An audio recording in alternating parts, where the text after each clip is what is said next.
game that many who played will never forget, myself included. And that is because I never had the interest or opportunity to play the original games and do so. Then the thought occurred to me, what is a true achievement in this game? Then I realized there wasn't, because there are no achievements or even milestones to reach to show your progress and dedication for it. So in my time off from classes, I would make an achievement/trophies list to cure my boredom and the repetitiveness of life, and that we will all die one day, and that the only thing we can do to make ourselves feel better is to do meaningless tasks to drive off that wavering fear. Anyway, on to Pokemon Mystery Dungeon DX trophies. As of writing the script for this video, I've made around 70 trophies, with most of them being gameplay trophies, with the other majority being trophies earned through playing the campaign. As such, I will not have a total counter for the end number of trophies displayed in the top right, but instead the number that has been collected so far. And the red text at the top of the screen is the details of the trophy. The first thing that will be displayed is the trophy name, and the next is how the quote-unquote trophy is quote-unquote earned. And with that out of the way, on to our first trophy.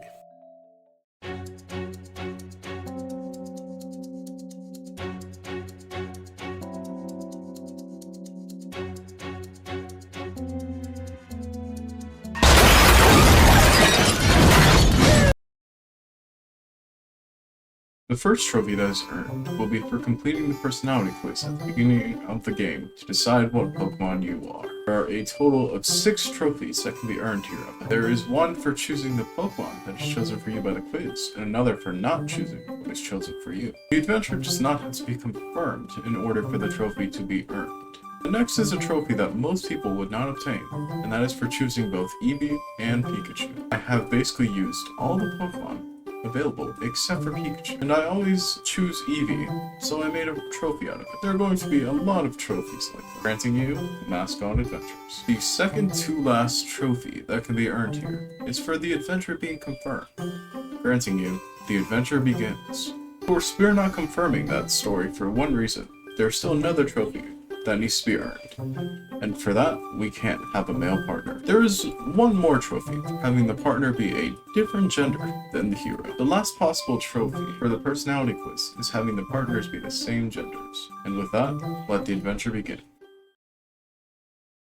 The story begins with us enjoying the breeze when we are rudely interrupted by someone pestering us, sleeping, and open our eyes to see that the shrooms are indeed taking effect, because there is a Pikachu standing in front of us. The voice sounds feminine, which also connects with the heart you see on her tail. Pikachu introduces herself as Alex, and seems very concerned for the well-being of ourselves. This is the time for another trophy for meeting our partner. It mentions that she has never seen us around before. That is for good reason, because we are a human. But when we tell her this, she does not believe us.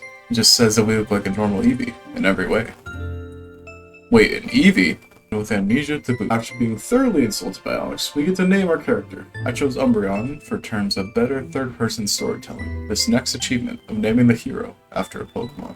After Umbreon informs Alex of her name, a shrill voice is heard in the forest belonging to a mother butterfree looking for her Caterpie child, who fell into a fissure caused by an earthquake that houses many wild Pokemon. Alex decides to ignore all sense of self-preservation and vows to rescue Caterpie, but for some reason Umbreon is dragged along. I'm not going to bore you with this next part, but there's basically a lot of first blank here. Move, item, money pickup, and so on in this first dungeon, so I will just add the trophies for that to the counter.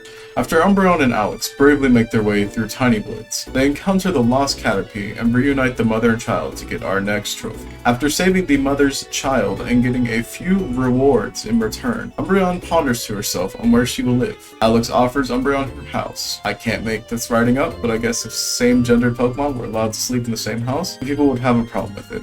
But I really don't care. Anyways, let's move on to the fact that we just put a Pokemon out of her house. Not that this is ever talked about. After some bonding and reflection, Alex asks Umbreon if she will form a rescue team.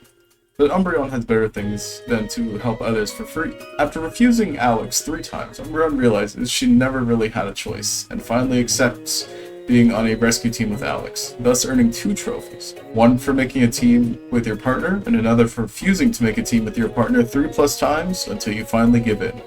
I chose to name the team Platinum Pro. After receiving a very dope scarf from Alex. Team Platinum's days begin as their story will be immortalized someday. After going to sleep and waking up still as a Pokemon, Umbreon decides to not dwell on this and goes outside to find Alex asleep on the front pathway in front of the mailbox. Alex reveals that she slept here, because Umbreon kicked her out of her house, waiting for the request to come for their first rescue mission as a team.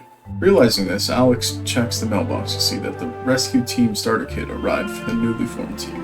Umbreon inwardly questions how they knew she formed the rescue team or where the rescue team base is located. Alex receives the rescue team starter kit, which includes a rescue team badge that can rescue any Pokemon that may be trapped. It includes a bag that increases bag size to 32 and an issue of Pokemon News.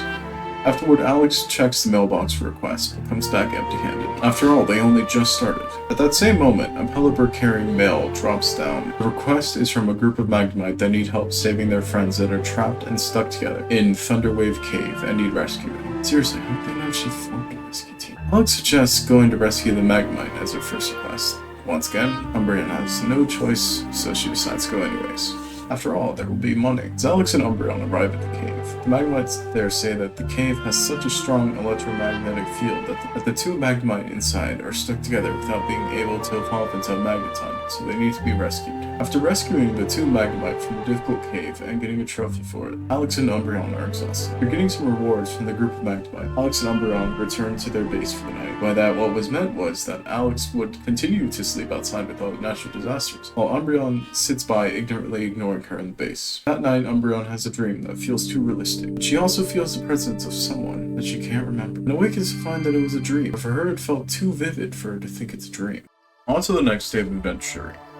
Alex checks the mailbox for any requests, but there are actually none today, so Alex suggests going into the huge bustling town that is a few feet down the road that Umbreon somehow didn't notice, to go take on requests from the request board outside of the Pelipper post office. On the way there, Umbreon obtains 3 trophies.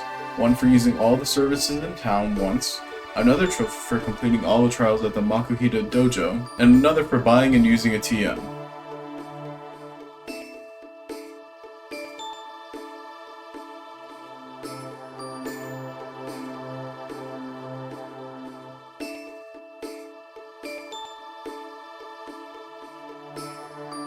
As Umbreon and Alex arrive at the request board to take on some requests to boost their reputation and Persian bank account.